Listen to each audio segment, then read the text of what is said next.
पुढचा स्पर्धक आहे 050. सरहदों पर तनाव है क्या, सरहदों पर तनाव है क्या, जाओ जरा जाकर तो देखो कहीं देश में चुनाव है क्या. आदरणीय व्यासपीठ आणि समोर पर्यवेक्षक आणि माझ्या प्रतिस्पर्धी विद्यार्थी मित्रांनो, मी कोड क्रमांक 082 आज आपल्यासमोर एक असा विषय मांडणार आहे जो विषय केवळ राजकारणातील विषय नसून ते आपल्या भारत देशाच्या भविष्याचा अत्यंत महत्त्वाचा विषय आहे. मित्रांनो, तो विषय आहे म्हणजे एक देश आणि एक निवडणूक. मित्रांनो, भारत देश हा जगातील सर्वात मोठा लोकशाही प्रधान देश आहे आणि अब्राहम लिंकनच्या मते परिव्याख्या अशी करतात की लोकशाही म्हणजे लोकांनीच लोकांसाठी चाललेलं शासन म्हणजे लोकशाही. तर लोकशाहीची खरी ताकद म्हणजे काय, तर त्या ठिकाणी त्या तिथलेल्या जनतेचा सहभाग, त्यांची जबाबदारी आणि सातत्यपूर्ण चालणारी विकासाची वाटचाल हीच आहे. आणि आपण आता पाहिलं गेलं तर जर वारंवार होणाऱ्या काही वर्षांमध्ये पाहायला मिळालं की देशात कुठे ना कुठेतरी कोणती निवडणूक आहे आणि या निवडणुकीमुळे काय होतं की शासन, प्रशासन आणि विकास या तिन्ही क्षेत्रांमध्ये मोठा परिणाम दिसून येतो. आणि आता काही महिन्यांमध्ये पाहायला मिळालं की कोणत्या ना कोणत्या राज्यामध्ये कुठे लोकसभेच्या आणि कुठे विधानसभेच्या ना कुठे नगरपालिकेच्या असो किंवा पंचायतच्या ह्या निवडणुका होत राहतात. त्या ज्या निवडणुका होतात ह्या निवडणुकांमुळे काय होतं, त्या विशिष्ट भागात त्या क्षेत्रामध्ये आचारसंहिता लागू करण्यात येते. मग त्या आचारसंहिता लागू केल्यामुळे तिथल्या क्षेत्राचा विकास थांबतो आणि तिथले प्रशासनाचं सगळं जे काम आहे ते प्रशासन हा निवडणुकीच्या कामामध्ये गुंतून जातो आणि तिथलं जे शासन आहे त्या शासनाचं मन जनतेकडून उठून त्यांचं मन हे निवडणुकीकडे वळतं. आणि मग एक देश आणि एक निवडणूक म्हणजे काय, तर याचा असं एक देश एक निवडणूक म्हणजे या संकल्पनेनुसार देशातील सर्व लोकसभा आणि सर्व राज्यांच्या विधानसभा ज्या निवडणुका आहेत ह्या एकत्र घेण्यात याव्यात. म्हणजे काय, तर एकदाच प्रचार होईल, एकदाच मतदान होईल आणि एकदाच सरकार स्थापन होईल. मग ही जी प्रक्रिया आहे ही काय प्रक्रिया नवीन नाही. तर देशामधील 1951 ते 1967 या कार्यकाळामध्ये देशात एकत्र निवडणुका घेण्यात आल्या होत्या. परंतु काही राजकीय नेत्यांच्या स्वार्थापुढे त्यांच्या जे राज्य सरकार आहे राज्यामध्ये त्यांनी पक्षघात केला, आपला पक्ष फोडला, दुसऱ्या पक्षात प्रवेश केला आणि हे सरकार कोसळलं, विस्कळीत झालं. त्यामुळं ही पद्धत आहे जी पद्धत विस्कळीत आली, बंद पडली. आणि आपण आता पाहायला मिळतं की ह्या ज्या निवडणुका होतात ह्या निवडणुकांमध्ये खर्च जर पाहायचा विचार केला तर हजारो कोटी रुपयापर्यंतचा खर्च पाहायला मिळतो. जर 2024ची जी लोकसभा निवडणूक झाली त्या लोकसभेच्या निवडणुकीच्या आराखड्यानुसार पाहण्यात येतं की 60 ते 70 हजार करोड रुपये ह्या फक्त एका लोकसभेच्या निवडणुकीसाठी वापरण्यात आला. आणि प्रत्येक राज्याची जर विधानसभा निवडणूक पाहिली तर कमीत कमी 20,000 ते 25,000 कोटी रुपये हा फक्त विधानसभेच्या निवडणुकीसाठी वापरण्यात येतो. जर ते आणि त्या पैशांमध्येही जवळपास वाहतूक, सुरक्षा, प्रशासन, यंत्रणा आणि प्रचार हे सगळ्या गोष्टी त्या एकमेकांमध्ये अडकतात. आणि जर ह्याच पैसा आणि जर एकत्रित आपण निवडणूक करून घेतली तर ह्या पैशाची बचत होऊ शकते आणि त्याच पैशाचा वापर आपण आरोग्यासाठी, शिक्षणासाठी, शेतकऱ्यांच्या विकासासाठी आणि मेनली रोजगार निर्मितीसाठी करू शकतो. आणि ह्याच रोजगार निर्मितीमुळे देशाचा विकास होईल. जरा विचार करा, जर हाच पैसा आपण गरीब लेकरांच्या मदतीसाठी, शिक्षणासाठी, शिष्यवृत्तीमार्फत जर वापर केला आणि त्याच पैशाचा वापर गरीब लोकांच्या दवाखान्याच्या उपचारासाठी जर वापरण्यात आला तर या देशाचं खरंच भरं होणार नाही का? नक्कीच होईल. याचे फायदे जर केले तर वेळ आणि पैशाची प्रचंड प्रमाणात बचत होईल आणि राजकीय जो विकास आहे तो देशाचा विकास, राजकीय विकास अखंड राहील. कारण की राजनैतिक लोकांचं हे जर त्यांचा 5 वर्षाचा टर्म आहे हा जर एकदा पूर्ण झाला, कारण की एकत्रित निवडणुकांमुळे त्यांना 5 वर्ष परत एकदा निवडणुकीकडे तोंड बघण्याची वेळ नाही आणि देशाचा विकास, राष्ट्राचा विकास हा पाण्याच्या गतीप्रमाणे अखंड राहील. दुसरं म्हणजे राजकीय स्थैर्यता. ज्या त्या सरकारने जे त्यांचं धोरण राबवलेलं आहे, ज्या त्या योजना आणलेल्या आहेत ते योजनांमध्ये त्यांचं न अडथळा येतात ते योजना सातत्यपूर्ण राबवल्या जातात. आणि तिसरं म्हणजे आपले जे भोळे मतदार आहेत ग्रामीण भागात, काही लोकांना हे सुद्धा माहीत नसतं की ह्या ज्या निवडणुका केल्या आहेत ह्या निवडणुकांमध्ये उमेदवार कोण आहे आणि ते कोणत्या पक्षाचा आहे. काही जणांना हे पण माहीत नसतं. काही जण गोंधळून जातात की ही लोकसभा निवडणूक आहे की विधानसभा निवडणूक आहे. पण जर एकत्रित निवडणूक करण्यात आली तर सगळा गोंधळ निघून जाईल. ये देश ना तेरा है ना मेरा है, ये देश तेरा है न मेरा है, ये देश हम सभी का है. अगर ऐसे ही लड़ते झगड़ते रहेंगे हम तो नुकसान भी हमारा ही है. तो नुकसान भी हमारा है. मित्रांनो, याचे उदाहरणे जर पाहिले तर बाहेर देशातील स्वीडनसारख्या, इंडोनेशियासारख्या, दक्षिण आफ्रिकेसारख्या देशातील हे एकत्रित निवडणूक घेतल्या जातात आणि ह्या निवडणुकांमुळे त्यांचा अनुभव असा सांगतो की तिथले देश स्थैर्य बनतात आणि त्यांची कार्यक्षमताही वाढते आणि आपला भारत देशही भविष्यात नक्कीच या दिशेने पाऊल टाकू शकतो. मित्रांनो, एक देश एक निवडणूक ही एक कल्पना नाही, तर ती भारताच्या विकासासाठी एक स्थिर, सुबुद्ध आणि विकासाभिमुख दिशा देणारी भारताला लोकशाहीची नवसंहिता आहे. जर आपण त्या प्रणालीची, त्या संकल्पनेचा स्वीकार केला तर भारत नक्कीच भविष्यात स्थैर्य आणि कार्यक्षम बनेल. आणि मित्रांनो, लोकशाहीचा खरा अर्थ तोच, जेव्हा जनतेचा वेळ आणि शासनाचं लक्ष हे दोन्ही विकासाच्या दिशेने जातं, तेव्हा एक देश आणि एक निवडणूक ही त्या दिशेने टाकली जाणारी एक महत्त्वाची पायरी आहे. जाता जाता एवढं सांगतो की हादसा बनकर रह जाओगे, की हादसा बनकर बाजार में आएगा, हादसा बनकर बाजार में आएगा, जो नहीं होगा वो अखबार में आएगा, जो नहीं होगा वो अखबार में आएगा, जो नहीं होगा वो अखबार में आएगा. चोरों चक्कों की कद्र करो, चोरों चक्कों की कद्र करो, क्या पता कब कौन सरकार में आएगा, क्या पता कब कौन सरकार में आएगा. धन्यवाद. जय हिंद, जय भारत.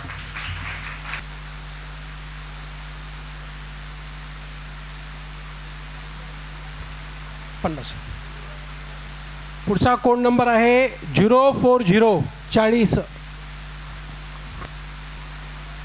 मित्र हो, जागतिक धोका अहवाल असं सांगतो की जग हे भयंकराच्या दारात उभं आहे. जग हे बहुसंकटांच्या दारात उभं आहे. कारण महासत्ताक असलेले देश हे जगाचे नियम बदलण्याचा प्रयत्न करत आहेत. सत्तेसाठी त्यांचा संघर्ष सुरू आहे. परंतु हा संघर्ष कोण्या देशांच्या सीमांसाठी नाही, हा संघर्ष कोण्या संसाधनांसाठी नाही, हा संघर्ष आहे लोकशाही विरुद्ध हुकुमशाही.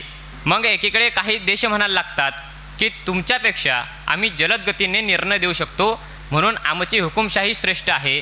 तर दुसऱ्या बाजूने काही लोकशाही देश असे म्हणायला लागतात, जरी त्यांना लोकशाहीच्या पद्धतीने निवडून दिलेले नेतेच जर लोकशाहीवर घाला घालण्याचं काम करत असतील तर खरंच लोकशाही धोक्यात येते. मग हीच लोकशाही आपल्याला स्वातंत्र्य देते, हीच लोकशाही मतदानाचा अधिकार देते, हीच लोकशाही कायद्यासमोर समानता देते.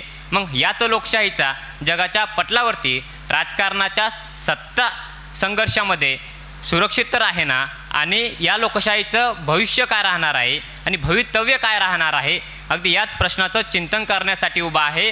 नमस्कार, मी सांकेतिक कोड क्रमांक 50 विषय मांडतोय की जागतिक राजकारणातील सत्ता संघर्ष आणि लोकशाहीचं भवितव्य. सर, विषयाच्या सुरुवातीलाच मला जागतिक राजकारण आणि सत्ता संघर्ष म्हणजे काय समजून सांगणं गरजेचं वाटायला लागतं. कारण आपला देशसुद्धा लोकशाही देश आहे. आपण लोकशाही देशामध्ये वावरत आहोत.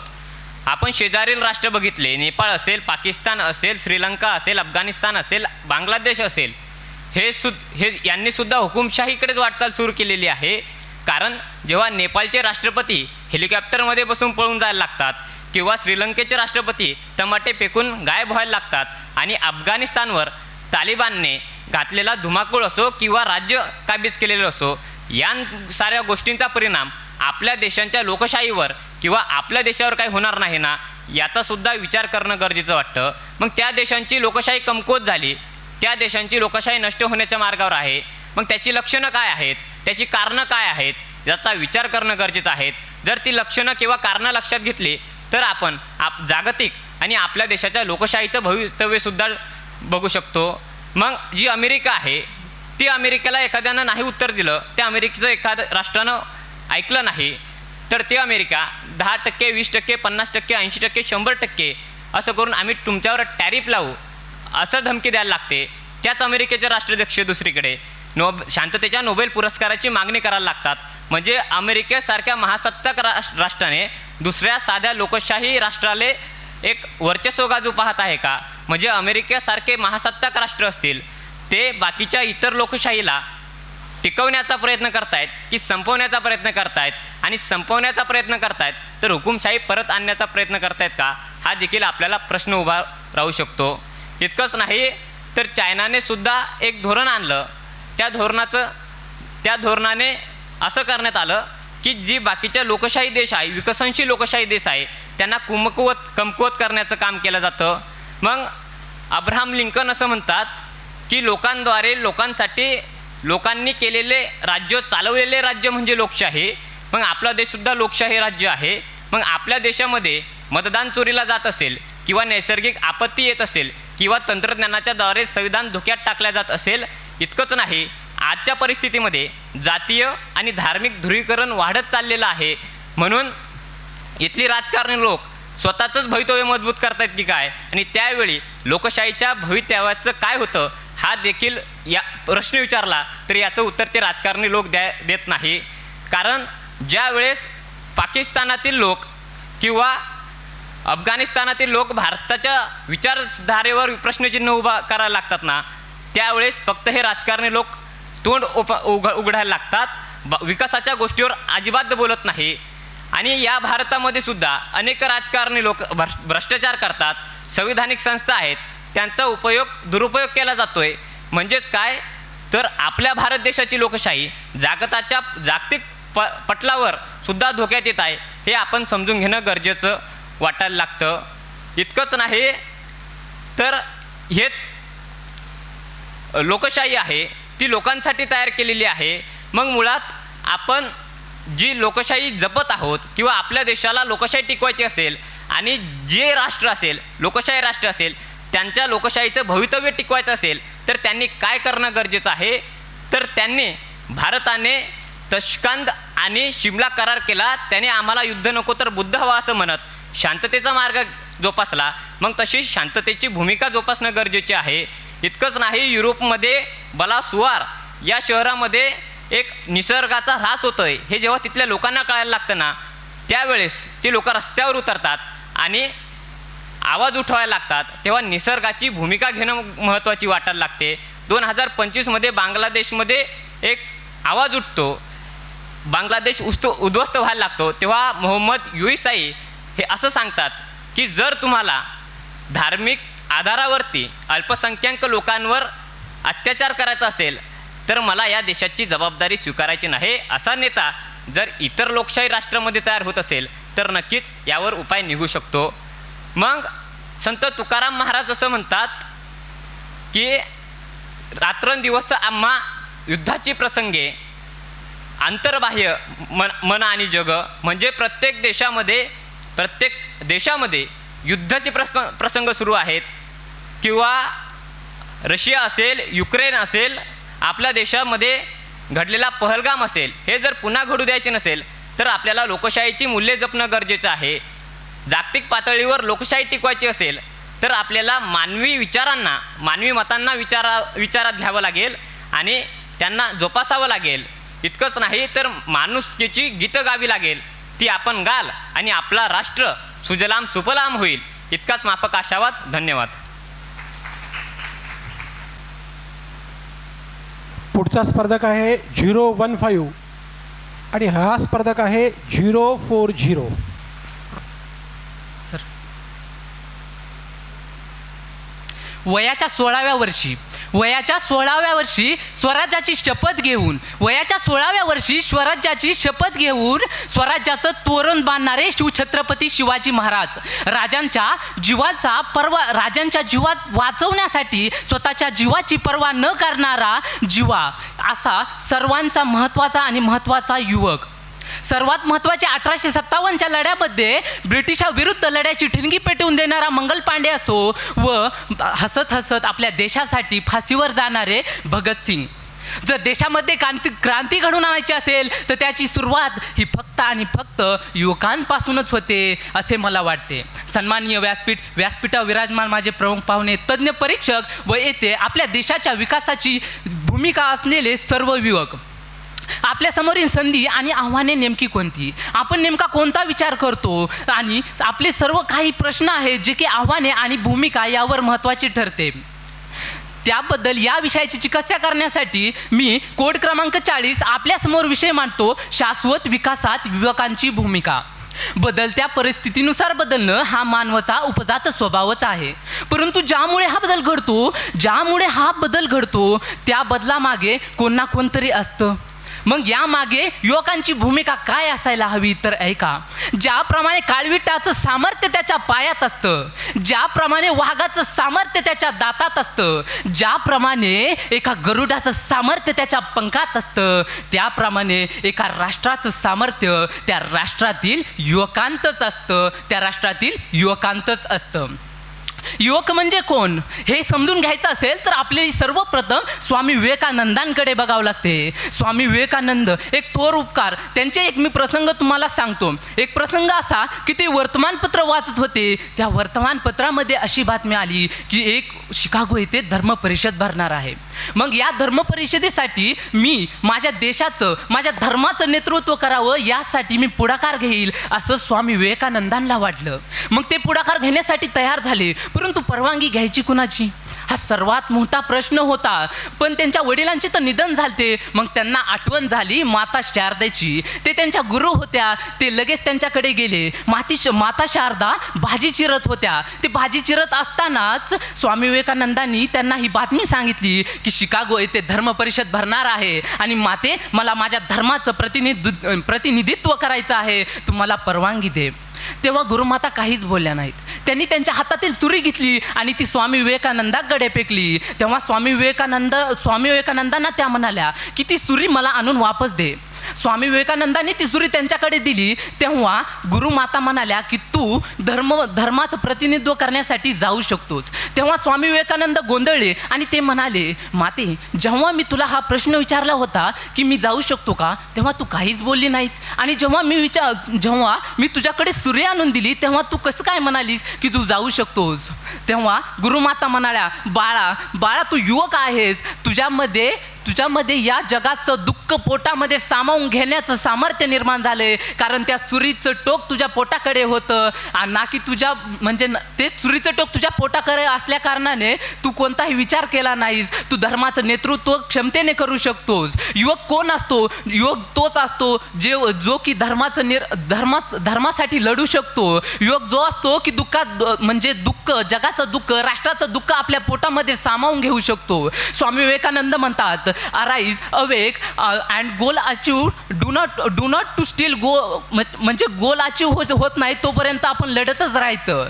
असे स्वामी विवेकानंद. शाश्वत विकास म्हणजे अनेक काळ टिकणारा असा विकास, आणि असा विकास जर आपल्याला घडवायचा असेल तर आपल्याला त्यामागील आव्हाने आणि त्याची भूमिका समजून घेणं महत्त्वाचं ठरतं. मला तुम्हाला एक माझा स्वतःचा प्रसंग सांगायचा आहे. मागील काही आठवड्यामध्ये आमच्या कॉलेजमधून एक रॅली काढण्यात आली होती. त्याचा मूळ उद्देश होता की पूरग्रस्त भागात लोकांना मदत म्हणून तेथील विद्यार्थ्यांना शिक्षणाला पैसे जमा करण्यासाठी ही रॅली करण्यात आली होती. तर आमच्या शाळेतील आणि आमच्या काही विद्यार्थ्यांनी मिळून आमच्या वक्तृत्वाच्या कौशल्यातून, आमच्या बोलण्याच्या शैलीतून आम्ही तब्बल 75,000 रुपये जमा केले आणि ती मदत पूरग्रस्त भागामध्ये नेण्यात आली होती. माझा हे सांगण्याचं कारणच हे होते, जर सर्व युवक एकत्रित आले तर तो नक्कीच काय करू शकतो हे यामागे सांगण्याचं कारण होतं. आमचा युवक सुशिक्षित होतो, सुसंस्कृत होतो, सक्षम होतो, पण तरीही आज बेरोजगारीची समस्या जाणवत आहे. मग आमच्या युवकांनी काय करायला पाहिजे? तर आमच्या युवकांनी नवनवीन शोध केले पाहिजे, विज्ञानामध्ये भरारी घेतली पाहिजे आणि नाविन्यपूर्ण शोध करत स्वरोजगारीच्या क्षमता निर्माण केलेल्या पाहिजेत. आजच्या युगामध्ये सर्वात जास्त आमचा युवक सोशल मीडियाच्या आहारी जाऊन डिप्रेशनमध्ये चाललेला आहे. त्यामुळे प्रदूषण, वेगवेगळे चिंते, जातीयवाद, राजकारण यामध्ये युवक भाग घेत नाही. जर युवक खरंच सक्षम असेल तर तो राजकारणामध्ये भाग घेईल, तो संविधानाचा सर्वीकडे प्रसार करेल आणि देशामधील सर्व अन्याय व देशाला शाश्वत विकासाकडे पुढे नेत जाईल असे मला वाटते. आपला युवक हा सर्वात मोठा महत्त्वाचा आधारस्तंभ आहे. जगातील आधारस्तंभ युवकाने काय करायला पाहिजे? तर युवकांचे विचार हे सगळ्यात महत्त्वाचे असतात. आजच्या स्टेजवर दिलेले 5 विषय हे युवकांना धरूनच दिलेले आहेत. प्रत्येक विषयामध्ये युवकाचं महत्त्व आहे, कारण युवकच जर लढला तरच शाश्वत विकास होईल, नाहीतर शाश्वत विकास होऊ शकत नाही. युवकांमध्ये ती क्षमता आहे शाश्वत विकास करण्याची, त्यामुळे शाश्वत विकास होणं गरजेचं आहे. प्रदूषण, जातीयवाद, लिंगभाव असे भेदभाव आजही आपल्या राज्यामध्ये, आपल्या देशामध्ये, राष्ट्रामध्ये केले जातात. मग आमच्या युवकांनी पुढाकार घेऊन हे कसे कमी करावेत यासाठी प्रयत्न केले पाहिजेत आणि त्यासाठी शाश्वत विकास करण्यासाठी युवकांनी सर्वांनी एकत्र यायला पाहिजे. जर सर्व युवक समोर आले तर नक्कीच ह्या समस्या कमी होतील व आपला देश शाश्वत विकासाकडे पाऊल टाकेल. हे नक्की आहे आणि हे सर्व काही खरे आहे. मी एक स्पर्धक म्हणून नव्हे तर एक युवक म्हणून आज तुमच्या समोर बोलत आहे. मी जे प्रश्न मांडले, मी जे तुम्हाला समस्या सांगितल्या त्यावर सर्वांनी मिळून विचार केला आणि आपण जर सर्व समोर येऊन जर एक निष्ठेने जर आपण तयार झालो तर नक्कीच आपला भारत देश महासत्तेकडे जाणार. जाता जाता मला एकच सांगायचं आहे, जर युवक जागला तरच भारत जागेल आणि जर भारत जागला तरच राष्ट्र जागेल, तरच शाश्वत विकास होईल, तरच शाश्वत विकास होईल. धन्यवाद.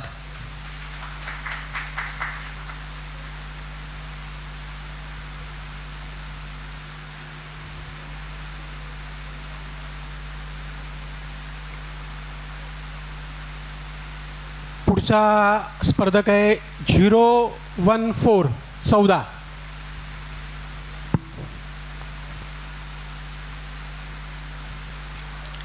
नमस्कार. देशाच्या सक्षमीकरणामध्ये महिलांचे योगदान अतिशय महत्त्वाचे आणि अमूल्य आहे. देशाचा विकास फक्त पुरुषाच्या कर्तृत्वावरती होऊ शकत नाही, तर त्यांना साथ हवी असते ती स्त्रियांच्या कर्तृत्वाची. स्त्री आज स्वतःच्या ऊर्जेने, स्वतःच्या चिकाटीने, बुद्धिमत्तेने आणि स्वतःच्या जिद्दीने या समाजातल्या प्रत्येक क्षेत्रामध्ये आपला एक वेगळा ठसा निर्माण करू शकली आहे. शिक्षण, प्रशासन, राजकारण, उद्योजक, व्यवसाय तसेच कृषी आणि प्रशासन या सर्व क्षेत्रामध्ये स्त्रीने एक आपला गुणवत्ता सिद्ध केली आहे आणि त्याच गुणवत्तेच्या जोरावर तिने देशाच्या विकासामध्ये आपले मोलाचे योगदान दिलेले आहे. माननीय गुरुजन वर्ग, माननीय परीक्षक, उपस्थित सर्वांना माझा नमस्कार. माझा स्पर्धक कोड क्रमांक 15. मी आपल्यासमोर देशाच्या सक्षमीकरणामध्ये महिलांचे योगदान या विषयावरती माझे मत मांडणार आहे. इतिहास असो किंवा वर्तमान, महिलांनी आपले महत्त्व सतत अधोरेखित केलेले आहे. राष्ट्रमाता राजमाता जिजाऊ माँसाहेबांनी स्वराज्याचे विचार छत्रपती शिवाजी महाराजांच्या मनामध्ये पेरले, तेव्हा स्वराज्य निर्माण झालं आणि याच स्वराज्यामध्ये आज आपण मोकळा श्वास घेत आहोत. जर जिजाऊ माँसाहेबांनी स्वराज्याचे विचार पेरले नसते तर आज आपल्याला स्वराज्य पाहण्यास मिळालं असतं का? क्या खूप लढी मर्दानी थी वो झांसीवाली राणी थी. स्वातंत्र्याच्या काळात 1857ला जेव्हा भारतभर उठाव पेटला होता, त्या उठावामध्ये झांसीची राणीने आपल्या मुलाला पाठीशी बांधून प्राणपणाने लढा दिला. तिच्या कर्तृत्वाने इंग्रज अधिकारी जो की तिच्या विरोधात लढत होता तो हिरोजसुद्धा म्हणला की 1857च्या लढ्यामधली 1857च्या लढ्यातील धगधगती ज्वाला म्हणजे राणी लक्ष्मीबाई. याच काळामध्ये महात्मा फुलेंनी समाजकार्य हाती घेतलं होतं. स्त्रियांसाठी शिक्षणाचा वसा हाती घेतला होता. दीनदलितांसाठी जुरण्याचा कार्य त्यांनी हाती घेतलं होतं. मात्र या कार्यामध्ये त्यांना सगळ्यात मोलाची साथ लाभली ती त्यांच्या पत्नी सावित्रीबाई फुलेंची. या दोघांनी मिळून जे कार्य केलं त्यांचेच फळ आज म्हणजे आज भारताच्या सर्वोच्चपदी महामहिम राष्ट्रपतीपदी एक नारी शक्ती विराजमान आहे. जर महात्मा फुलेंना त्यांच्या पत्नीचा साथ लाभला नसता तर ते समाजकार्य करू शकले असते का, याचा विचार आपण करायला हवा. त्याहूनही पुढे येऊन डॉक्टर बाबासाहेब आंबेडकरांनी संविधान लिहिलं. मात्र त्यांच्यासुद्धा त्यांना जेव्हा आधाराची गरज होती तेव्हा त्यांच्या जीवनामध्ये सगळ्यात मोलाचा आधार जर कोण होता तर त्यांची पत्नी माता रमाई होती. बदलत्या काळानुसार आज स्त्री फक्त घरापुरती मर्यादित राहिली नाही, तिने समाजामध्ये आपले एक वेगळा ठसा निर्माण केलेला आहे. शिक्षक होऊन ती समाज घडवित आहे, प्राध्यापक होऊन ती युवा घडवत आहे, तसेच कृषी क्षेत्रामध्येही तिने आपलं नाव मोठं केलेलं आहे. बदलत्या काळानुसार विचार करायला गेलं तर जे राजकारण आहे ते फक्त पूर्वी पुरुषांपुरतं मर्यादित होतं, मात्र आज त्याही क्षेत्रात स्त्रीने आपला ठसा उमटवलेला आहे. इंदिरा गांधी असतील, त्याचबरोबर आता निर्मला सीतारामन असतील, आपल्या राष्ट्रपती माननीय द्रौपदी मुर्मू असतील, यांच्यावरून आपल्याला हे सिद्ध होतं की स्त्रियांनीही राजकारणामध्ये आपला ठसा उमटवलेला आहे. आपला भारत देश आज अण्वस्त्र संपन्न आहे. संरक्षणाच्या बाबतीत आपल्या देशाकडे कुणी बोट उचलू शकत नाही, याचा मला तुम्हाला सर्वांनाच अभिमान आहे. मात्र अण्वस्त्राच्या बाबतीत जेव्हा 1974 साली राजस्थान येथे पोखरणची चाचणी झाली आणि ते चाचणी यशस्वीरित्या पार पडली, त्यावेळी या देशाच्या पंतप्रधान इंदिरा गांधी होत्या, हेही आपल्याला विसरून चालणार नाही. आज संरक्षणाच्या बाबतीत देशाच्या संरक्षण खात्यामध्ये, सैन्य दलामध्ये महिलांचे प्रमाण खूप मोठ्या प्रमाणात आहे. आपल्यात राहून आपली रक्षा करणारे, आपल्यामध्ये न्यायव्यवस्था सुरू ठेवणारे पोलीस प्रशासन, त्यामध्येही महिलांचे प्रमाण अधिक आहे आणि ते आपली जबाबदारी अधिक कर्तृत्वाने पार पाडतात. IAS असतील, IPS असतील, त्या पदावरती आज महिला विराजमान आहेत आणि या समाजामध्ये स्थिरता निर्माण करायचे ते कार्य करत आहेत. आपला भारत देश हा कृषीप्रधान देश आहे आणि आपण त्या कृषीप्रधान देशामध्ये शेतकऱ्याला जगाचा पोशिंदा म्हणून ओळखतो. या जगाच्या पोशिंदामध्ये जेव्हा पुरुषाबरोबरच स्त्रीसुद्धा या कृषी क्षेत्रामध्ये रात्रंदिवस राबत आहे आणि या देशाचे पालनपोषण करत आहे. शिक्षक होऊन ती समाज घडवत आहे, प्राध्यापक होऊन ती युवा घडत आहे, कृषी क्षेत्रामध्येही ती देशाचं पालनपोषण करत आहे, तसेच विज्ञान होऊन एक उंच भरारी तिने घेतलेली आहे. सांगायचं तात्पर्य एवढंच आहे की स्त्री शक्ती हीच राष्ट्रशक्ती आहे. स्त्रीचा विकास म्हणजेच देशाचा विकास आहे. स्त्रीला जर आपण प्रत्येक क्षेत्रामध्ये प्राधान्य दिलं तर नक्कीच आपल्या भारत देशा हा विकसनशीलतेकडून विकसित होणार, यात तीळ मात्र सुद्धा शंका नाही.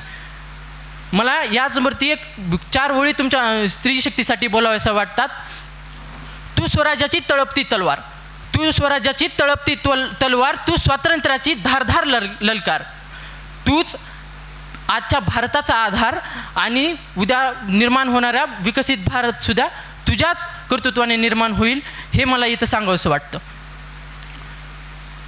थांबण्याआधी मी थोडं एवढंच बोलू इच्छितो की ज्याच्यामुळे माझं अस्तित्व आहे किंवा आपली ओळख आहे ती म्हणजे मातृभूमी भारत देश, आणि ज्याच्यामुळे माझं अस्तित्व आहे, आपल्या सर्वांचं अस्तित्व आहे ती जन्मदाती आई. आणि ज्या धर्तीवरती आज आपण विराजमान आहोत, ज्याच्यामध्ये मनुष्य जीवन आहे, ते म्हणजे ही धरती माता. या सर्वांना मी वंदन करतो आणि इथेच थांबतो. धन्यवाद. या लवकर चिठ्ठी काढा. यानंतर 074 क्रमांक 14, मी देशाच्या सक्षमीकरणात महिलांचे योगदान या विषयावर बोलणार आहे. देशाच्या सक्षमीकरणात पुरुषाचे योगदान आहेच, पण कर्तव्य आहे. पण जर स्त्री नसती तर देशाच्या सक्षमीकरणात महिला मोठे योगदान आहे. आपल्या देशामध्ये पहिला पंतप्रधान इंदिरा गांधी होऊन गेल्या. इंदिरा गांधींनी महिलांना ही शिकवण दिली की महिला घर सांभाळू शकते तर देश का नाही, महिला घर सांभाळू शकते तर देश का नाही, हे देखील शिकवण आज या महिलांना दिलेली आहे. वार नाही तलवार आहे, ती शमशेरीची धार आहे. स्त्री म्हणजे अबला नाही, ती तर धगधगता अंगार आहे, धगधगता अंगार आहे. देशाच्या सक्षमीकरणात पुरुषाचे योगदान आहे, कर्तव्य आहे. पण जसे एका नाण्याचे 2 बाजू असतात, तसे पुरुष आणि स्त्री हे एकाच नाण्याच्या 2 बाजू आहेत. जर एक बाजू घसरली तर त्या नाण्याचा काही उपयोग नाही. तसेच आज जर स्त्री पुरुष हे खांद्याला खांदा देऊन जर लढले तर आपल्या देशाची ही दुपटीने प्रगती होत जाईल. तसेच या देशामध्ये इंदिरा गांधी होऊन गेल्या. इंदिरा गांधींनी आपला देश तर सक्षम केलाच, पण दुसऱ्या देशाला, पाकिस्तान सारख्या देशाला एका महिलेनं पायथ्याशी आणून टाकलं आणि एक स्वतंत्र देश निर्माण केला. बांगलादेश सारखा देश हा निर्माण केला. आपल्या देशामध्ये सावित्रीबाई फुले होऊन गेल्या. सावित्रीबाई फुले यांनी स्त्री शिक्षणाचा लढा हाती घेतला, पण त्यांनी त्या स्त्री शिक्षणाच्या लढ्यामध्ये स्वतःच्या अंगावर चिखल, धोंडे, दगड इतकंच नाही तर शेण देखील लोक त्यांच्या अंगावर टाकायचे, पण त्यांनी त्याच्यातून माघार घेतला नाही. आपल्या देशामध्ये महिला गायिका म्हणून ओळखल्या जाणाऱ्या लता मंगेशकरांना भारतरत्न हा पुरस्कार मिळाला आहे. एवढंच नाही तर पद्मश्री भूषण हा पुरस्काराने देखील लता मंगेशकर या गौरवल्या गेलेल्या आहेत. एवढंच नाही तर आपल्या देशामध्ये काही वर्षापूर्वी मरण पावलेल्या सिंधुताई सपकाळ यांनी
पाठबळ असते.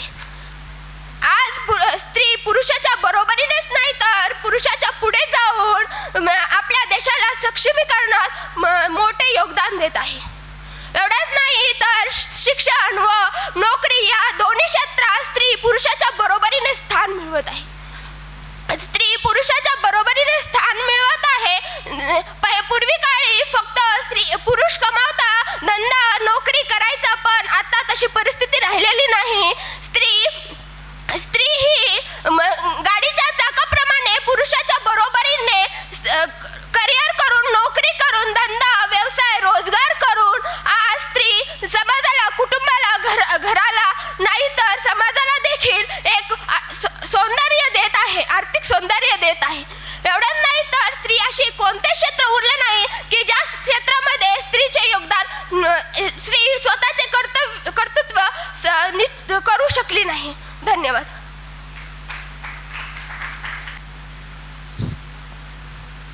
पुढचा स्पर्धक आहे 080 80. समोर यायचं. आदरणीय व्यासपीठ, पूज्य गुरुजन वर्ग, तज्ज्ञ परीक्षकगण व समोर बसलेले आपण सर्व, मी कोड क्रमांक 74 देशाच्या सक्षमीकरणामध्ये महिलाचे योगदान हा विषय मांडत आहे. काही दिवसापूर्वी इंटरनेटवर मी एक मीम बघितली होती, ज्याच्यामध्ये 2 कार्टून हातामध्ये कप घेतात आणि वुमन हा हा हा असं करतात. आणि इंटरनेटवर ते इतकं ट्रेंड होतं की आवाज सगळेजण वुमन वुमन वुमन करतात. पण ते विसरतात की शिवाजीला छत्रपती शिवाजी महाराज बनवणारी एक वुमन होती. झाशीची राणी झाशीसाठी झुंजताना इंग्रजांना परेशान करून सोडणारी ती एक वुमनच होती. राष्ट्रीय सभेमध्ये भारताचा पहिला झेंडा फडकवणारी ती सुद्धा एक वुमनच होती. आणि आपल्या देशावर जेव्हा उपासमारीची वेळ आली होती तेव्हा स्वतःचा स्वाभिमान बाजूला ठेवून अमेरिकेकडे अन्नाची मागणी करीत सुद्धा एक वुमनच होती. आणि आपल्या शरीरातील कित्येक हाडं एक सोबत तुटण्याचा वेदना झाला तरी तुम्हाला जन्म देणारी एक वुमनच असते. डॉक्टर APJ अब्दुल कलाम यांच्या इंडिया 2020 नावाच्या पुस्तकाच्या पहिल्याच ओळीमध्ये ते असं लिहितात की एखाद्या देशाला जर तुम्हाला नष्ट करायचं असेल तर तुम्ही त्या देशाची परंपरा नष्ट करा, म्हणजे तो देश आपोआप नष्ट होईल. आणि या देशाची परंपरा जोपासण्याचं काम ही स्त्री करत असते. इतिहास साक्ष आहे की त्या काळाची गार्गी मैत्री असो किंवा आजच्या काळाची आपल्या प्रतिभाताई पाटील असतील, आत्तापर्यंत देशाच्या ही जी स्त्री आहे ही फक्त कुटुंबाच्या उभारणीमध्ये नाही तर देशाच्या उभारणीमध्ये सुद्धा एक मोठं शिल्पकार म्हणून कार्य करत असलेली आहे. महिलांचे योगदान किंवा महिलांचे कार्य जर आपण यांची काही उदाहरणं जरी बघितली तर IAS, IPS, IFS, IFOS अशा अनेक नागरी सेवामध्ये कार्य करणाऱ्या ज्या महिला आहेत त्या आपलं कौशल्य या देशसेवासाठी अर्पण करतात. प्रियंका चोप्रा असेल, दीपिका पादुकोण असतील, या इंटरनॅशनल प्लॅटफॉर्मवर आपल्या देशाचं रिप्रेझेंटेशन करतात. सामाजिक क्षेत्रामध्ये मदर टेरेसा, सिंधुताई सपकाळ, साधना आपटे अशा अनेक महिलांची नावं आपल्या डोळ्यासमोर उभी राहतात. साहित्याचा विचार करावा आणि बहिणाबाई चौधरीचं नाव येऊ नये, संत मीराबाईचं नाव येऊ नये, संत जनाबाईचं नाव येऊ नये असं कधीच होत नाही. आपल्या कुटुंबाचा, समाजाचा विचार न करता स्वातंत्र्यासाठी, या देशाच्या स्वातंत्र्यासाठी ज्या महिला या संग्रामामध्ये उतरल्या अशा सरोजिनी नायडू असतील, ॲनी बेझंट असतील आणि अशा कित्येक महिला ज्यांची इतिहासाने नोंदसुद्धा ठेवलेली नसेल, त्या महिलांनी स्वातंत्र्यासाठी कित्येक काम केलेले होते. आपण लांब कशाला जायचं, आपल्या मतदारसंघातील ज्या आमदार आहेत, नमिताताई मुंदडा अशा त्यांच्यासारख्या अनेक महिला राजकारणामध्ये उतरून या जनतेसाठी दिवसरात्र झुंजत असतात. आपल्या संविधान सभेमध्ये 15 महिला सदस्य होत्या. अनेक आंदोलनामध्ये सुद्धा आपण आज बघतो की महिला किती सक्रिय आहेत म्हणून. त्याच्यामध्ये जो चिपको आंदोलन होतं हे गौरादेवी यांच्या नेतृत्वाखाली झालेलं होतं. आता आपण बघितलं मेडिकल क्षेत्रामध्ये सुद्धा, आरोग्य क्षेत्रामध्ये जर तुम्ही बघितलं तर अनेक महिला डॉक्टर आपल्याला काम करताना भेटतात. मेडिकल कॉलेजेसमध्ये 100 मुलांच्या मागे 100 मुलींचं सुद्धा ॲडमिशन होत असतं. IT इंडस्ट्रीमध्ये जो महिलांचा एनरोलमेंट रेशो आहे हा पुरुषांच्या सुद्धा पुढे गेलेला आहे. बरं, आपण सगळेजण शेतकरी कुटुंबातून येतो आणि आपल्याला माहिती आहे सध्या सोयाबीन काढण्याचं काम चालू आहे आणि या कामामध्ये बायांचं किती महत्त्व आहे हे आपण नाही ओळखणार तर मग कोण ओळखणार. आणि त्यातूनच आपण बीड जिल्ह्यामध्ये आहोत. अनेक महिला या आपापले लहान लहान लेकरं, पिदाळा जो दारू पिदाळा नवरा असतो तो आणि अख्खा संसार सांभाळून ऊसतोडीच्या कामाला जातात. आज आपल्या भागाकडे शेतकरी आत्महत्येचं प्रमाण खूप जास्त वाढलेलं आहे. आणि जेव्हा एखादा शेतकरी आत्महत्या करतो तेव्हा त्याच्यानंतर त्याचं कुटुंब सांभाळण्याचं काम कोण करतं, तर ती एक स्त्री करते. आणि असंच अनेक महिला आपल्या कुटुंबाचा उदरनिर्वाहासाठी, आर्थिक सहायतेसाठी वेगवेगळी कामं करताना दिसतात. जसं त्या ब्युटी पार्लर उघडणार, बुटीक उघडणार, मेस चालवणे असणार, छोटे व्यवसाय करणे असणार, त्याच्यानंतर वेगवेगळे जे उपक्रम लावणे, क्लासेस घेणे, या सगळ्या प्रकारची छोटी मोठी कामं ही स्त्रिया सतत करताना आपल्याला दिसत असतात. आपण सगळ्यांनी इतिहास वाचलेला आहे आणि ज्याच्यामध्ये आपण पहिलं आणि दुसरं महायुद्ध पाहिलेलं आहे. त्याच्या परिणामामध्ये एक वाक्य होतं की त्या काळाची होतकरू तरुण पिढी नष्ट झाली होती. आणि अशा वेळेस मग कोणी हा जग परत ट्रॅकवर आणण्याचं काम केलं, तर त्यावेळेस महिला पुढे आल्या. त्यांनी आपल्या शहीद झालेले वडील, भाऊ, मुलं, पती यांचे कपडे घातले, फॅक्टरीजमध्ये कामं केली आणि या जगाला परत ट्रॅकवर आणण्याचं काम केलं होतं. आणि हे सगळं कामं करूनसुद्धा आज स्त्रियांची परिस्थिती आणि स्त्री सुरक्षेवर परत आपल्याला समाजाच्या पुढे का उभं राहावं लागतं याचा विचार करणं गरजेचं आहे. जर आजही समाज हेच मानत असेल की स्त्रियांना व्यवसायातलं, व्यवहारातलं काहीच कळत नाही, तर आपल्यासमोर उदाहरण आहे निर्मला सीतारमणचं, की ज्यांच्या लाल पुस्तकामध्ये त्यांनी काय आर्थिक धोरणं लिहिले असतील हे बघण्यासाठी सगळे लोक जीव मुठ्ठीत घेऊन बसलेले असतात. जर आजही समाज हेच मानत असेल की स्त्रियांना स्वतःच्या अस्तित्वासाठी त्याच्या पतीची, त्याच्या कुटुंबाची किंवा समाजाची गरज असते, तर आपल्यासमोर उदाहरण आहे सिंधुताई सपकाळचं, ज्यांना त्यांच्या पतीने, त्यांच्या कुटुंबाने, समाजाने काढलं असले सुद्धा त्या अनाथांच्या माई बनल्या आणि इतिहासाच्या पानावर स्वतःचं नाव कोरून ठेवलं. जर आजही समाजाला असं वाटत असेल की रणांगणामध्ये फक्त पुरुषच उतरू शकतात, तर आपल्यासमोर उदाहरण आहे कर्नल कुरेशी आणि कमांडर व्योमिका सिंग यांचं, ज्यांनी ऑपरेशन सिंदूरमध्ये महत्त्वाचं कामगिरी केलेली आहे. जर आजही समाज हेच मानत असेल की ते स्त्रियांना बांधून ठेवतात, तर आपल्यासमोर उदाहरण आहे सुनीता विल्यम्स आणि कल्पना चावलाचं, ज्या वातावरणाच्या सुद्धा मर्यादा ओलांडून अंतराळात गेल्या होत्या. अशा या नारी शक्तीचं माझे विनम्र अभिवादन. जय हिंद, जय महाराष्ट्र.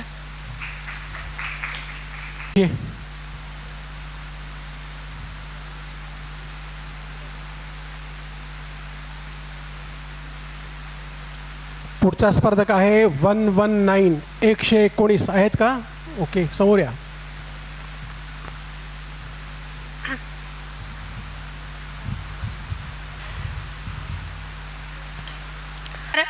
मित्र हो, आभासी वास्तव हा या व्यवस्थेचा कणा आहे. अनिश्चितता हे या व्यवस्थेचं भान आहे. यंत्र गुलामगिरी आणि यंत्रावर आधारित मानवाची यंत्र गुलामगिरी हा या व्यवस्थेचा नवा तणाव आहे. मानवी समाज उत्क्रांतीच्या इतिहासात मानवाबरोबरच विकसित झालेला एकमेव प्राणी म्हणजेच यंत्र होय. मग याच यंत्राचा उपयोग याच मानवानं समाज हा प्रागतिकदृष्ट्या प्रगल्भ व परिवर्तनवादी व्हावा यासाठी केला. परंतु हे करत असताना कधी कधी हीच यंत्र आमच्यासाठी संधी ठरली, तर कधी ती आव्हान बनून उभी राहिली. आणि म्हणून नेमका तोच आशय विषयाच्या रूपाने व्यक्त करण्यासाठी स्पर्धक कोड क्रमांक 80 विषय चिंतन करते आहे कृत्रिम बुद्धिमत्ता, संधी आणि आव्हाने. मुळात महोदय, प्रस्तुत विषयाची मांडणी ही मला संधी, आव्हाने आणि उपाययोजना अशा 3 टप्प्यांमध्ये करणं फार महत्त्वाचं वाटतं. मग कॉर्ड्स नियतकालिकांच्या व्याख्येनुसार शिकण्याची क्षमता असलेलं संगणकीय सॉफ्टवेअर म्हणजे कृत्रिम बुद्धिमत्ता होय. मग दिनांक 30 सप्टेंबर 1993 रोजी पहाटे 4च्या सुमारास 6.04 रिस्टर स्केल एवढा प्रचंड भूकंपाचे हादरे लातूर आणि धाराशिव जिल्ह्याला बसले. कोणतीही पूर्वकल्पना न देता अचानक उद्भवलेल्या या नैसर्गिक आपत्तीमुळे पहाटेच्या साखर झोपेत असलेली 52 गावं जमीनदोस्त झाली. मग दुसऱ्या बाजूला जपानसारखा एक प्रचंड भूकंपग्रस्त देश AI टेक्नॉलॉजीचा वापर करून आज लाखो लोकांचे प्राण वाचवताना आम्हाला पाहायला मिळतोय. आणि म्हणून लाखो लोकांचे प्राण वाचवणारी ही AIची प्रणाली मला खऱ्या अर्थानं संधी वाटते. मग AIनं आरोग्य क्षेत्रात केलेली कामगिरी ही खऱ्या अर्थानं आरोग्य क्रांतीच म्हणावी लागेल. कारण वर्ल्ड हेल्थ ऑर्गनायझेशन 2022च्या अहवालानुसार आमच्या इथे जगभरात दरवर्षी 2000 कोटींपेक्षा जास्त रुग्ण हे कॅन्सरने ग्रस्त असतात आणि भारतात तर केवळ मृत्यूचा आकडा हाच 9,30,000 आहे. आणि म्हणून जगभरात पसरलेल्या एवढ्या मोठ्या कॅन्सरच्या उपचारावरती IBM कंपनीचा वॅटसन नावाचा रोबोट डॉक्टरांची मदत तर करतोच, परंतु त्याच्या या मदतीमुळे कित्येक रुग्णांची कॅन्सरग्रस्तांची कॅन्सरपासून मुक्त मिळण्याची प्रक्रियेमध्ये वाढ झालेली आम्हाला पाहायला मिळते. इतकंच नव्हे तर 1966मध्ये अमेरिकेच्या MIT मध्ये संशोधन करणाऱ्या एका व्यक्तीने एलिझा नावाची मनोरुग्णांबरोबर संवाद साधणारी रोबोट तयार केली आणि या एलिझा बरोबरचा संवाद हा इतका फायदेशीर ठरला की यातील बरीचशी लोक आजारातून तर बरी झालीच, परंतु ते हे सुद्धा विसरली की एलिझा ही एक कृत्रिम बुद्धिमत्ता आहे. म्हणजे एवढे त्यांचे तिच्याशी मानसिक बंध जुळून आले. मग 21व्या शतकामध्ये डिप्रेशन, स्ट्रेस यांसारखे आजार आज जागतिक महामारीचं रूप घेऊन तुमच्या माझ्यासमोर वैश्विक आपत्ती म्हणून उभे असताना ही AIची प्रणाली माणसाला त्याच्या मानसिक आजारातून मुक्त करण्याचं काम करते.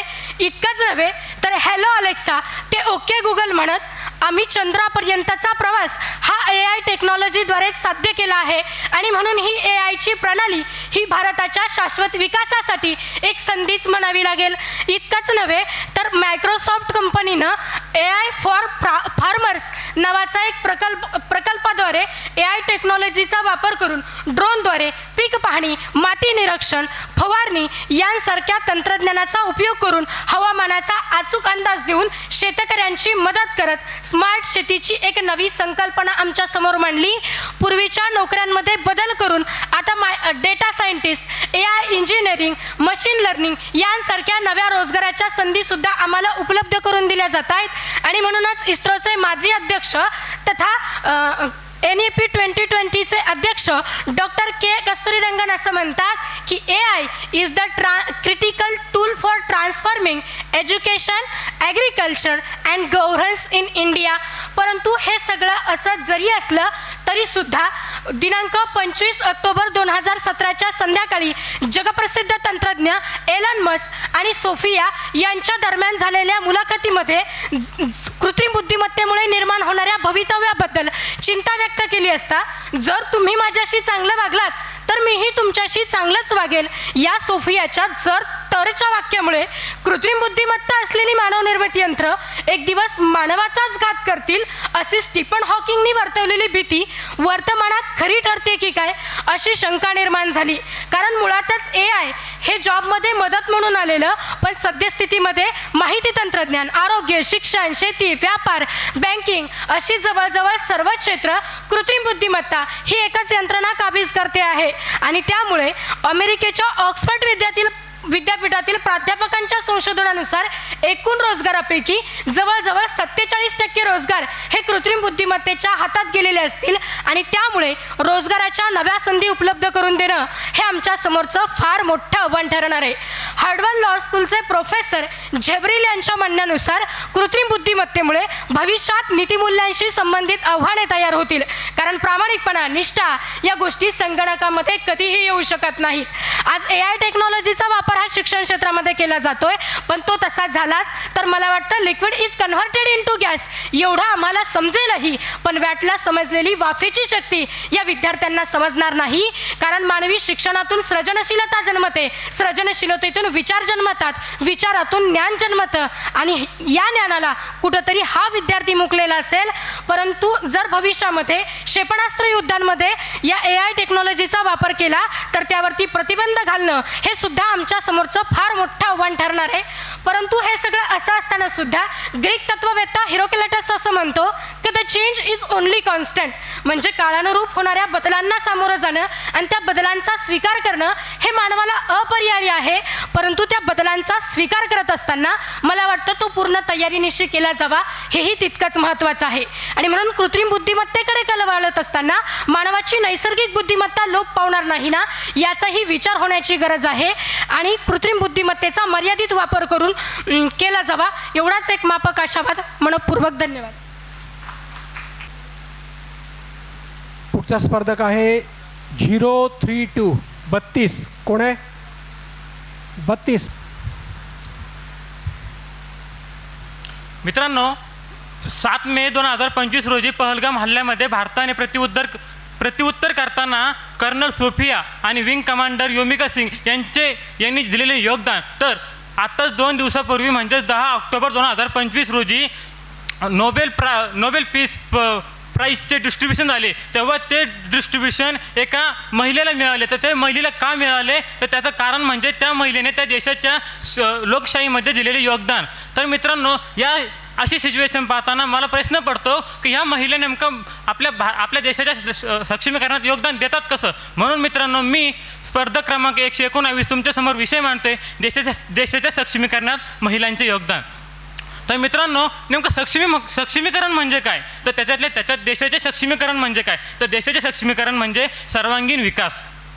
तर मित्रांनो, आज आपण जर पाहिलं, सामाजिक, आर्थिक, शैक्षणिक, राजकीय असे कोणतेही क्षेत्र ठेवले नाही की जिथे महिलांनी आपले योगदान दिले नाही.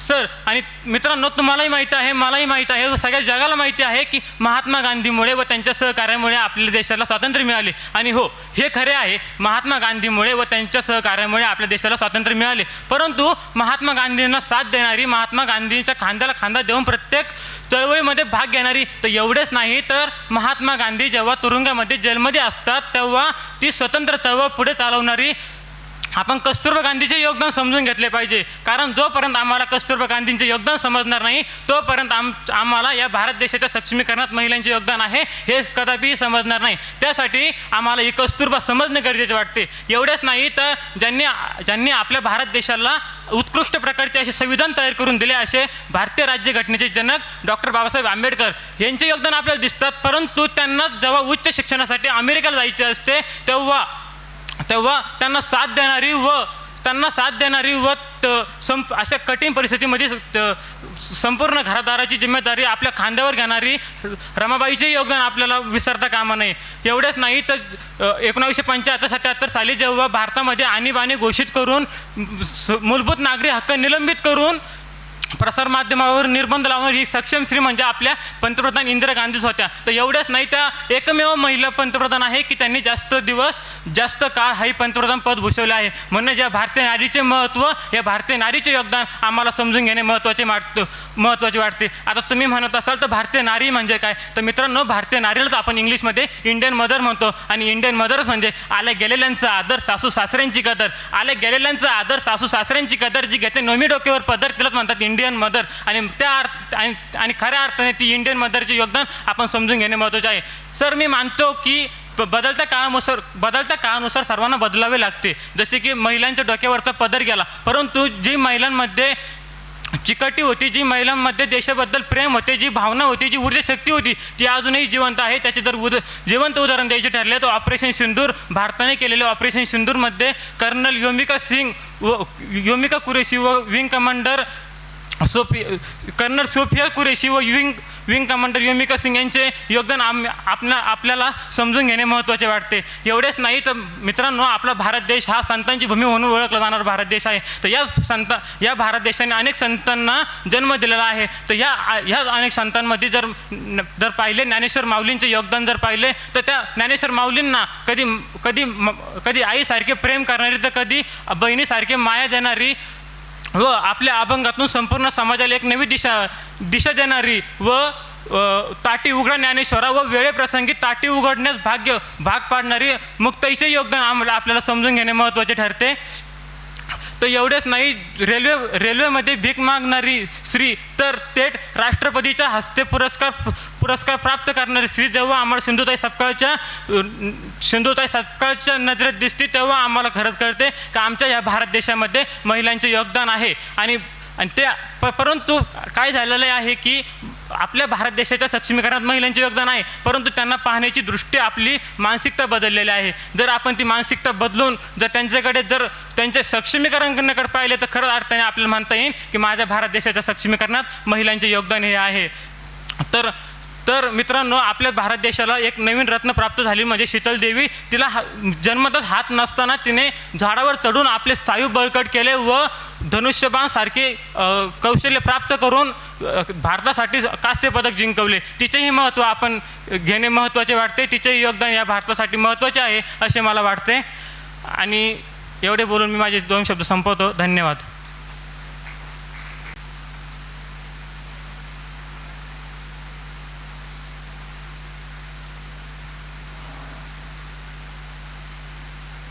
पुढचा स्पर्धक आहे 047 47. हॅलो नमस्कार मित्रांनो. स्वतंत्र प्राप्तीनंतर 75 वर्षात हा भारत देश विज्ञानाच्या जोरावर आकाशात गरुडाप्रमाणे आणि पाण्यात माशाप्रमाणे प्रहर करून स्वच्छंद भरारी घेत आकाशाला गवसणी घालत आला आहे. या काळ्या आईच्या माती गर्भातून जसा एखादा अंकुर फुटावा आणि तितक्याच वेगानं तो आसमंतात भरावा, अगदी त्याचप्रमाणे या भारत देशानं संविधात्मक लोकशाहीच्या बळावर संपूर्ण जगावर अधिराज्य गाजवत स्वतःचं एक वेगळं अस्तित्व निर्माण केलं. परंतु याच अस्तित्वाला तडा देत आज या समाजातील काही स्वार्थी लोक, भ्रष्ट प्रशासक, लाचार पोलीस, भ्रष्ट राजकारणी नेते आणि याच राजकारणी नेत्यांच्या जीवावर चालणारी विस्कळीत झालेली प्रस्थापित व्यवस्था आणि या सगळ्यांमुळे लोकशाहीची गळचिपी होत असून त्यात सर्वसामान्य नागरिक मात्र पुरता अडकलेला आहे. आणि हीच लोकशाही टिकवण्यासाठी आणि तिला भक्कम करण्यासाठी आज प्रत्येकाने पुढाकार घेऊन लोकशाही मूल्यांचा विकास आणि स्वतःवर होणाऱ्या अन्यायाविरुद्ध आवाज उठवत प्रस्थापित व्यवस्थेला प्रश्न विचारण्याची धमक जोपर्यंत इथल्या प्रत्येक माणसामध्ये निर्माण होत नाही तोपर्यंत लोकशाहीची मूल्य या मातीत रुजू होणार नाहीत.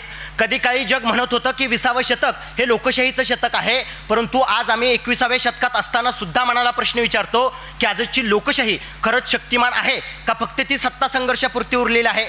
आजची सत्ता ही फक्त संघर्षाची परिभाषा बनलेली आहे. आजचं राजकारण धर्मावर चालतं, राष्ट्रवादावर चालतं, तंत्रज्ञानावर चालतं, तर कधी कधी राजकारण खोट्या माहितीच्या आधारावर चालतं. आणि या सगळ्यांचा केंद्रबिंदू म्हणजे लोकशाहीचं भवितव्य आणि तेच भवितव्य दिलेल्या विषयाच्या माध्यमातून आपल्यासमोर मांडण्यासाठी उभा आहे. नमस्कार. सांकेतिक कोड क्रमांक 32 विषय मांडतोय जागतिक राजकारणातील सत्ता संघर्ष आणि लोकशाहीचं भवितव्य. सर, विषयाच्या सुरुवातीलाच एक गोष्ट स्पष्ट करतो की ठाकरे, शिंदे, अजित पवार, शरद पवार, केंद्र सरकार, राज्य सरकार या सगळ्यांचा संघर्ष मांडत बसण्यापेक्षा या संघर्षातून लोकशाहीचं भवितव्य आणि त्या भवितव्यासमोर जे आव्हान आहेत त्या आव्हानांचं शाश्वत उत्तर देण्याचा विषयाच्या माध्यमातून प्रयत्न करणार आहे. डॉक्टर बाबासाहेब आंबेडकर असं म्हणतात की रक्ताचा एक थेंबही न सांडता शांततेच्या मार्गाने समाजात मूलभूत स्वरूपाचं परिवर्तन घडवून आणणे अशी शक्य असलेली व्यवस्था म्हणजे लोकशाही. मग लोकशाही एक जरी सामाजिक संकल्पना असली तरी ती टिकवणे काळ्या दगडावची रेष बनली आहे. लोकशाही एक गोंधळयुक्त यंत्रणा आहे, पण तो हवाहवासा वाटणारा गोंधळ सुद्धा आहे. कारण असा गोंधळ जर नसेल तर सर्वसामान्य माणसांच्या अधिकारांचं हनन राजरोसपणे होऊ शकेल. आणि असं झालं तर येणाऱ्या काळामध्ये लोकशाही उद्ध्वस्त आणि नष्ट होण्यास फारसा वेळ लागणार नाही. आणि म्हणूनच समाजाला आलेलं स्थितिशीलतेचं साचलेपण काढून टाकणं, माणसांचे मेंदू मोकळे करणं ही प्राथमिक लोकशाहीची मूल्य आहेत. आणि तीच मूल्य जोपासण्यासाठी आज प्रत्येकाने पुढाकार घेणं गरजेचं आहे. अन्यथा माझ्या मते कुऱ्हाडीचा दांडा उगाच काळा झाल्याशिवाय राहणार नाही. इथल्या राजकारणी नेत्यांना त्यांच्या व्यक्तिगत अधिकाराची आणि स्वतःच्या सत्तेची ओढ सुटत नाही. कुटुंबापासून लांब जात, धर्म, पंथ, लिंग, वर्ण, परंपरा इथपर्यंत सगळीकडून येणारी बंधनं मात्र नको वाटतात. परंतु या सगळ्या लोकशाही व्यवस्थेमध्ये सर्वसामान्य माणूस मात्र पुरता अडकलेला आहे. आणि हेच लोकशाहीचं वास्तव. ज्यावेळेस माणसाला विस्तवाप्रमाणे चटके देऊ लागतं त्यावेळेस माणसाला लोकशाही टिकवणे आणि त्याच्या पलीकडे जाऊन लोकशाहीचं भवितव्य टिकवणे अधिक महत्त्वाचं वाटू लागतं. समता, समानता, बंधुता या तत्वांचा अवलंबून करणे आणि त्यातून सामाजिक, आर्थिक, राजकीय दृष्टिकोनातून लोकशाही विकासाकडे पावले टाकत लोकशाही सक्षम आणि भक्कम करण्यासाठी आज सत्ता संघर्षामध्ये अडकलेली प्रस्थापित सत्ता ही कुठेतरी कमी पडत चाललेली आहे असं माझं स्पष्ट मत आहे. मित्रांनो, 26 नोव्हेंबर 2023 रोजी सुप्रसिद्ध लावणी कलाकार मेघा घाडगे आपल्या इंस्टाग्राम अकाउंटवर पोस्ट करत लिहिते की ज्यांनी संविधान लिहून उभ्या भारत राष्ट्राला खऱ्या अर्थानं स्वातंत्र्य मिळवून दिले, ज्या संविधानाने भारताला सगळ्यात मोठा लोकशाहीचा किताब मिळवून दिला, ज्या संविधानाने आज या देशातील प्रत्येक माणसाला माणूस म्हणून जगण्याचा अधिकार दिला, परंतु या वाक्यातील माणूस म्हणून जगण्याचा अधिकार आम्ही केव्हाच गमावून बसलो आहे. ही आजच्या राजकीय सत्ता संघर्षामध्ये अडकलेल्या लोकशाहीचं वास्तव पाहिल्यानंतर तुम्हाला मला समजायला लागतं. मित्रांनो, जागतिक राजकारणाच्या सत्ता संघर्षामध्ये अडकलेलं लोकशाहीचं भवितव्य टिकवण्यासाठी आपली सामाजिक आणि आर्थिक उद्दिष्ट साध्य करण्यासाठी घटनात्मक पद्धतीचा अवलंबन करणे म्हणजे लोकशाहीचं भवितव्य टिकवणे होय. जागतिक राजकारणाच्या सत्ता संघर्षातून लोकशाहीचं भवितव्य धोक्यात आल्यानंतर सगळ्यात मोठा प्रश्न डोळ्यासमोर उभा राहतो तो म्हणजे आपल्याला मिळालेलं अभिव्यक्ती स्वातंत्र्य कोणत्याही राजकीय पक्षाला बहाल करून त्यांच्या मागे लाल घोत फिरणारी आजची तरुणाईची मानसिकता हरवत चालली आहे का? कारण इथले राजकारणी नेते याच तरुणाईच्या बळावर मोठ्या प्रमाणात दंगली, मोर्चे, आंदोलने, गुन्हेगारी घडवून आणत आहेत, ज्याच्यामुळे कायदा आणि सुव्यवस्थेचा मार्ग या निमित्ताने पोखरण्याचं काम काही भ्रष्ट राजकारणी नेते करत असताना दिसून येत आहेत. आणि म्हणूनच पुन्हा एकदा हुकुमशाही आणू पाहणाऱ्या भ्रष्ट राजकारणी नेत्यांना त्यांची जागा आपण आपल्या मतदानाच्या अधिकारातून दाखवून देणं खऱ्या अर्थानं गरजेचं आहे. 1500 रुपयासाठी 90 अंशात वाकणारा माणूस सुद्धा या लोकशाहीला पोखरण्याचं काम करत असताना आपल्याला दिसून येत आहे. ईदभर पोटाची खळगी भरण्यासाठी आम्ही आमच्या नोटांचा आकडा बघून आमच्या मतदानाचा अधिकार गावच्या विषयावर टांगायला नेत असू तर खऱ्या अर्थानं आजच्या लोकशाही टिकवणे काळाची गरज येऊन ठेपली आहे याची जाणीव झाल्याशिवाय राहत नाही. आज आपल्याला काका आणि पुतण्याचा वाद विधानसभेत गोंधळ घालताना दिसून यायला लागतो. त्यावेळेस मनाला प्रश्न पडतो की आज या लोकशाहीत असणाऱ्या राजकारणी भ्रष्ट नेत्यांच्या प्रामाणिक निष्ठेचा, कारण यांना इथली जनता मिळली काय जगली काय कुणाला काही फरक पडत नाही. यांना फक्त स्वतःच्या सत्ता मिळवणे आणि ती अधिक काळ टिकून ठेवणे यांचाच एवढाच उद्देश असतो. द केरला स्टोरी या चित्रपटावरून असो किंवा मग मराठा धनगर ओबीसी आरक्षणावरून हेच राजकारणी नेते आपापसात मतभेद आणि एकमेकांवर आरोप प्रत्यारोप करत असताना दिसून येत आहेत. खऱ्या अर्थानं हे पाहिल्यानंतर आजच्या लोकशाही समोर खूप मोठी आव्हाने येऊन ठेपली आहेत. हे आम्ही जाणून घेणं खऱ्या अर्थानं गरजेचं आहे. जागतिक राजकारणाच्या सत्ता संघर्षातून आपल्याला पहलगाम सारख्या ठिकाणी आतंकवादी हल्ला झालेला पाहायला मिळतो. याच संघर्षातून कित्येक वर्षाच्या व्हायरल मराठी भाषेला अभिजात मराठी भाषेचा दर्जा देण्यात येतो आणि याच जागतिक सत्ता संघर्षामधून दिल्लीमध्ये संविधानाची प्रत जाळण्यात येते आणि राज्याच्या निवडणुकीच्या आयोगाच्या स्वायत्तेवर प्रश्नचिन्ह उभा राहतं. त्यावेळेस लोकशाही समोर खूप मोठे आव्हान येऊन ठेपले आहेत. हे तुम्हाला समजल्याशिवाय राहत नाही. मित्रांनो, सेकंड मायनॉरिटी नावाच्या ग्रंथात डॉक्टर बाबासाहेब आंबेडकर असे लिहितात की आज या देशात राजकीय लोकशाही बरोबरच सामाजिक आणि आर्थिक लोकशाहीची पण गरज आहे. आज लोकशाहीचे 4 स्तंभ अर्थात न्यायमंडळ, कायदेमंडळ, कार्यकारी मंडळ आणि प्रसार माध्यमं हे कमकुवत होत चालल्यामुळे लोकशाही समोर खूप मोठी आव्हाने येऊन ठेपली आहेत. हे आम्ही जाणून घेणं गरजेचं आहे. लोकशाही एक झाड आहे आणि ते टिकवायचं असेल तर आपल्याला त्यांच्या मुळांचं संरक्षण करावं लागेल, तरच लोकशाही खऱ्या अर्थानं टिकून राहणार आहे. लोकशाही टिकवण्यासाठी देशात जयप्रकाश नारायण यांच्या नेतृत्वाखाली देशात आणीबाणीच्या विरोधात आंदोलन, काही वर्षात झालेलं महाराष्ट्रात निर्भयवाणी आंदोलन हे फक्त लोकशाही टिकवण्यासाठी झालेलं होतं. हे आम्ही खऱ्या अर्थानं जाणून घेणं गरजेचं आहे. विषयाच्या शेवटाकडे जात असताना मला फक्त इतकंच सांगायचं आहे की एकदा का एखाद्या देशामध्ये लोकशाही टिकवणे शक्य नाही झालं, जागतिक राजकीय सत्ता संघर्षातून लोकशाही टिकवणे शक्य नाही झालं तर ती जाते, तिथे पुन्हा येत नाही. म्हणूनच लोकशाही टिकवायची असेल तर खऱ्या अर्थानं आपण सर्वांनी प्रयत्न करणं गरजेचं आहे. एवढाच माफक आशावाद. धन्यवाद. आभार.